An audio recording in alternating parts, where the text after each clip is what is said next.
Y'all, I thought I would share with y'all what I'm up to today. My sunflowers have kind of had their life cycle, and I think I'm going to try to harvest the sunflower seeds and see how that turns out. They look pretty gross right now. We had 4 pretty good sized flowers. So just looking at it, what I'm going to do is just peel these out. I'm just going to show you what it kind of looks like.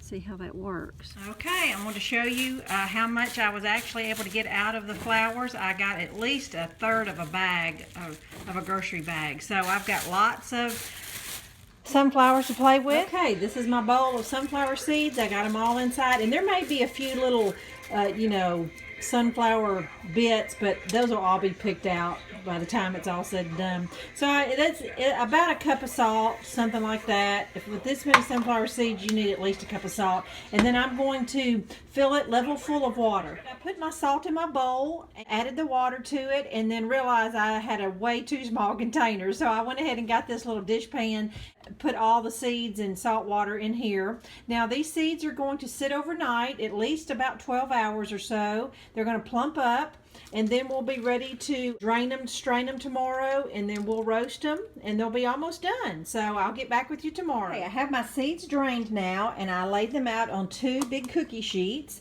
Once you get it all in one layer, you can actually see, and what I do is just kind of go up and down the rows, make some rows, and just look for little bits or pieces that doesn't belong in there. There won't be many, because you know by this time you will have done picked out some things you didn't see, like little pieces of sunflower and stuff like that. After you've picked out all that you can find, there won't be very many. You're going to roast it low and slow, 250 degrees for about 30 minutes, and then you're going to pull them out. I'm going to toss them around with a spatula, spread them out again, and roast them for another 30 minutes, low and slow. Okay, it's been the first 30 minutes, and they are starting to really dry out. You can tell when they start drying out is because they lose their color and they get a little more white looking. You can see like that. So I'm just going to toss these around. I'm going to spread them back out again in a nice even layer, and then another 30 minutes at 250 degrees. Okay, my seeds have roasted for an hour, and they're white and dry looking, just like they are when you see them in the store.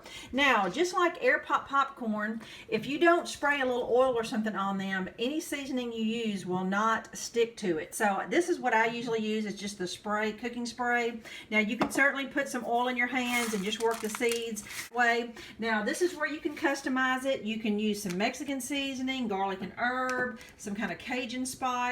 We like the Montreal steak seasoning, or just salt and pepper.